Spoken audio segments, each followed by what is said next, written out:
Nous sommes de retour au Parlement européen, devant un hémicycle qui, cette fois-ci, est bien vide. Mais il ne l'est pas toujours, contrairement à ce qu'affirment certaines infox, des fake news qui sont générées, en particulier par les Russes. Décryptage avec Renaud Lefort.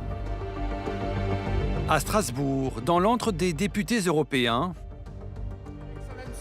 Maia Sandu. Septembre 2025, Maia Sandu, présidente de la Moldavie, rencontre la présidente du Parlement européen dans un hémicycle vide, ignoré par les eurodéputés. C'est vrai, mais uniquement pour la Pravda, journal de propagande russe, qui publie ce dessin satirique repris sur les réseaux sociaux. Delphine Collard, la porte-parole du Parlement européen, n'en revient toujours pas. Le dessin indique que la plénière est vide. Alors, quand la présidente Sandu est venue à l'automne, on voit la plénière pleine, on voit les applaudissements des députés debout.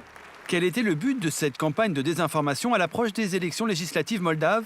Il s'agit ici, par une image satirique, de nouveau de montrer qu'il n'y a à la fois pas de soutien européen aux causes ukrainiennes, moldaves, qui luttent pour leur liberté et leur démocratie, mais aussi, de nouveau, de toucher à la réputation de l'institution en tant que telle. À 2000 km de Bruxelles, la présidente de la Moldavie est une habituée de la machine de désinformation.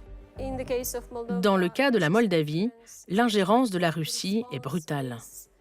Notre réponse, ce n'est pas seulement de dire que c'est faux, mais c'est de mettre en avant les informations basées sur des faits. On a beaucoup appris des autres pays européens. Nous coopérons avec les institutions européennes et la France. Avec 50 millions d'euros consacrés par l'UE entre 2015 et 2020 pour lutter contre la désinformation, le combat est acharné, mais loin d'être maîtrisé.